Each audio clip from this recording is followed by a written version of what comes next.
Hi friends, we are going to see how to make some Malaysian royal Kuzi. It's a vegetarian dish.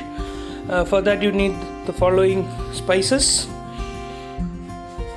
eggplant or the aubergine, the big aubergine. You can also do it with the small ones. Tomato puree, ginger garlic paste, the almonds. You have to powder it but keep some for garnish, and some curd, and small onions, shallots, some garlic, and some regular medium sized or big onions. The first thing what we are going to do is we are going to prepare the aubergine. So just cut off the head and cut it into quarters. Cut it first in half and then into quarters, and if it seems to be too big, then you can again cut it into half again. So around 1 to 8 pieces to 4 pieces. If the aubergine is small, then 4 pieces is enough. If it's big like this, then you need approximately 8 pieces. Add some oil on top, refined oil,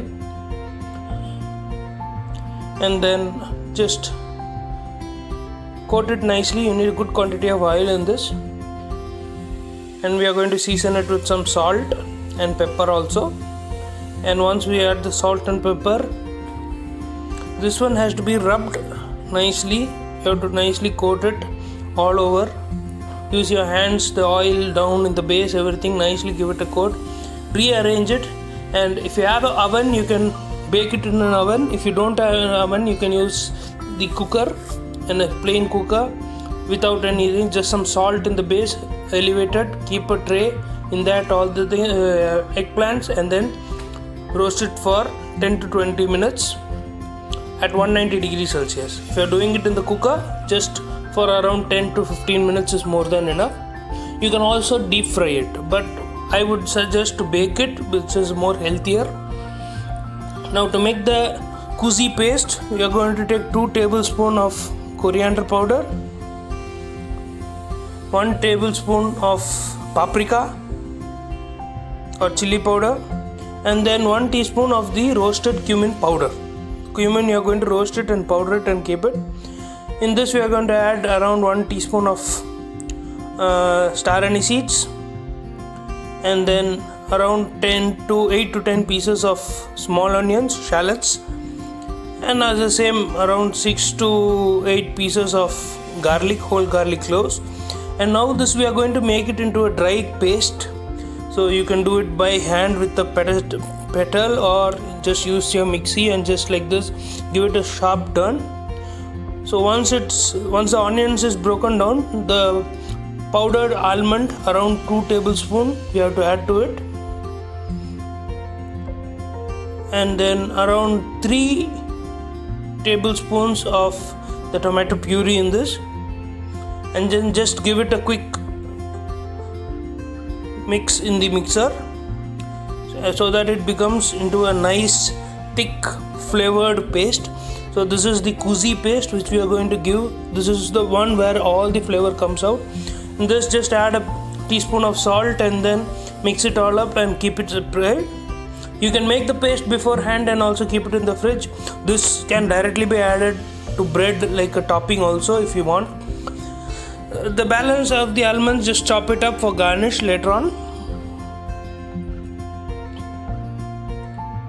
And now once the almonds are chopped, slice the onions.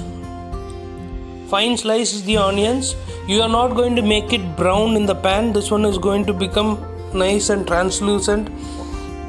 We are going to cook it slowly. So in a nice deep and a bit large pan, because since the entire eggplant is going to go inside, you need a big larger pan so that the eggplant can easily sit in it.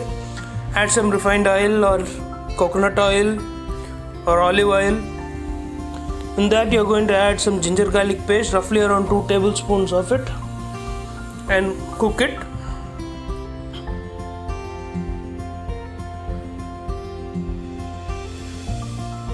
So once that is cooked, don't need to brown it again. Keep the heat in medium only, so that you don't brown the onions or the paste. You're going to just cook it and make it translucent. You're going to let it sweat. You can also cover it and cook also if you want.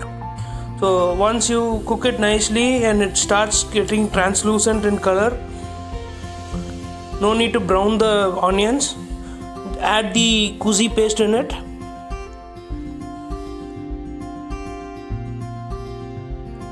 And here now what we are going to do is we are going to nicely cook the masala so that all the pungent flavor goes and the masala flavor kicks in. Nicely mix it up with the onions caramelization and this one. All this will give a very strong and beautiful taste. If you feel, you can add more tomato puree if you want, but this is more than enough. Slightly sprinkle some water if you want, and so that the masala can cook properly. So cover it for 1 or 2 minutes so that it cooks nicely. The steam which comes from that itself will cook it. In this now what we are going to do is we are going to add roughly around 500 ml of water, half a liter. It can be adjusted depending. If the pan is too broad, then you might have to add more water, because the eggplant when you're going to keep it in, it has to completely sit down. So mix it up nicely, and once it is nice, let it boil for around 5 minutes. You can cover it and boil it. And then once the eggplant are ready from the oven, the skin will be nice and crispy, but at the same time the eggplant innards would be nice and soft and cooked. So this, you just lay it on it and slightly give it a press so that it is completely covered in it. And once it's like this, cover it and cook it. Let it cook for around 5 to 6 minutes. So that once it cooks, just remove the cap. Make sure that it is not stuck to the bottom. So just slightly give it a toss, scrape it off. If there is anything, just add a little bit of water and scrape off the masalas or the hard stuck portions of it. And once the gravy is nicely thick, because of the almond in it, because of the almond paste, because of the onion and everything, it will become a thick paste. In this, around 2 to 3 tablespoons of curd, you're going to add it, and then again slightly mix it up and switch off and remove it from the flame. Just cover it and keep it on the side, so that let the eggplant nicely take the flavor in. First, of course, once you add the curd, just cook it for a minute or two. Let it come to a boil. Once it comes to a boil, just switch it off and leave it aside. So now we are going to see how to make the pancake. So for this, what we are going to do is we are going to use some curd, around baking powder,